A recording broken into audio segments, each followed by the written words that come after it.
और हमारी न्यायपालिका में बोबड़े साहब बैठे। महाराष्ट्र में पीने वाले को क्या बोलते हैं? बेवड़ा। तो बेवड़ा है वो। चीफ जस्टिस ऑफ इंडिया के लिए बोल रहा हूं मैं, बेवड़ा है वो। इतने दिनों से किसान आंदोलन कर रहे हैं, उसकी नींद नहीं खुल रही है। प्रधानमंत्री को तलब करना चाहिए था उसने, उसका विशेषाधिकार है, सुप्रीम कोर्ट का जज है। प्रधानमंत्री इंदिरा गांधी को जेल भेज दिया गया था, ये नहीं कर सकता है क्या?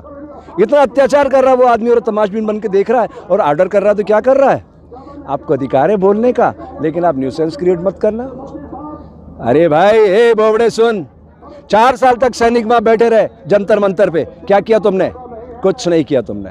तुम्हारे 4 जज आए कि सब कुछ ठीक नहीं चल रहा है कॉलेजियम में, उसके बाद तुमने क्या किया वहां बैठ करके? वो कर रहे थे वही किया। रंजन गोगोई तीसरे दिन राज्यसभा का मेंबर बन गया। ये न्याय है हमारी व्यवस्था में? हे बोबड़े सुन, ध्यान से सुन, भारतीय संविधान क्या कहता है। कार्यपालिका आपके हमारे वोट से चुने गए लोग सरकार बनाते हैं, यह है कार्यपालिका। व्यवस्थापिका IAS IPS जो UPSC के थ्रू आते हैं और ये मुखौटा होते हैं सरकार का, ये उनका धर्म है, वो बाहर नहीं जा सकते। उनको रोकने के लिए आप हैं मिस्टर बोबड़े। भूल रहे हो तुम अपने कर्तव्य को। मैं तुम्हें कर्तव्य याद दिलाता हूँ, कान खोल के सुनो। एक पुस्तक पढ़ना mister Bobde, the promulgation of ordinance a fraud on the constitution of India. धज्जियां उड़ा रहे हो आप लोग कानून की, खुली हवा में, इतनी ठंड में किसान मर रहे हैं, तुम्हें शर्म नहीं आ रही है? संज्ञान लीजिए, नरेंद्र मोदी को तलब कीजिए, सामने खड़ा कीजिए कटघरे में और उससे पूछिए ये अधिकार तेरे को किसने दिया मिस्टर मोदी? ये किसानों की आवाज है, प्रकृति इसको संचालित कर रही है। इस संपूर्ण क्रांति की ओर बढ़ते कदम है भारत के। लिख लेना बोबड़े, ये कार्यपालिका, व्यवस्थापिका और न्यायपालिका तीनों पर कब्जा कर लिया उस नर पिशाच ने। हजारों लोगों की मौत की नींद की सुला दिया उसने, तुमने, और तुम चुपचाप देखते रहे हो।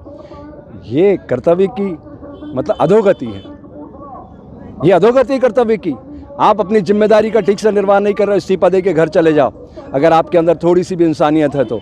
और अगर आप संविधान पढ़े हो, मैंने भी संविधान पढ़ा है, आप उसका पालन करवाइए सिस्टम से। ये आपका नैतिक धर्म है। धर्म क्या है? ध्यान से सुनो मिस्टर बोबड़े, नमक का धर्म है खारापन, शक्कर मीठी, नीम कड़वा, ये उसका धर्म है। और हमारी सामाजिक व्यवस्था में धर्म क्या है? कान खोल के सुनना बोबड़े, तुम्हें कह रहा हूं मैं, तू शब्द लगा रहा हूं, इससे ज्यादा नीचे नहीं जा सकता मैं।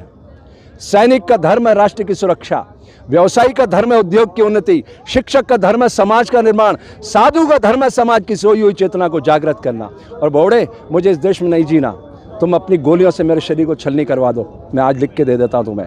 मैं ऐसे देश में जीना नहीं चाहता मिस्टर बोबड़े। तुम संविधान की अगर इज्जत नहीं कर सकते तो मैं उस संविधान की पालना नहीं करूंगा।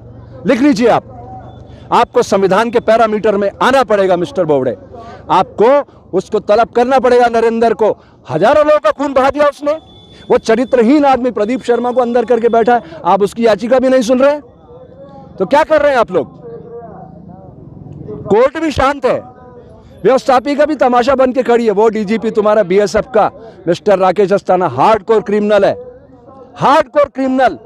आलोक वर्मा उसको गिरफ्तार करना चाहता था और उसको उसने DG बना के बैठा दिया है। आप ऐसे तमाशबीन बने रहोगे तो मुझे फिर शर्म आ रही है। इस पद पे मत रहो आप, छोड़ो इस पद को, और पद पे बैठना तो उसके साथ न्याय करो। ये प्रकृति हिंसा का फल दुख, दया का फल आनंद बरसाती रहती है। देखो ये जंग बहुत दूर तक जाएगी बोबड़े जी, ये मैं कह रहा हूँ। ये शुरुआत हो रही है। ये किसान आंदोलन नहीं लड़ रहा है, ये प्रकृति आंदोलन लड़ रही है। और हम साधु बने मर करके, हमें कोई फर्क नहीं पड़ता। हम लाश को आप कहीं लटकाओ, दफनाओ, इसको छलनी करो, कोई फर्क नहीं पड़ना। हम तो मर के साधु बने हैं। मैं सारे साधुओं से मिला, सब डरे हुए हैं कि ये तो पिशाच आदमी है, हमें मार देगा। कंप्यूटर बाबा को 151 में कई दिनों इंदौर पुलिस ने बंद रखा। शिवराज सिंह ने, पुलिस ने किसानों पर गोलियां बरसवाई पुलिस के द्वारा मंदसौर में। क्या कर रहे हैं आप लोग? व्यापम में हजारों लोगों को मौत की नींद सुला दिया उस शिवराज ने, कंस के रूप में है वो।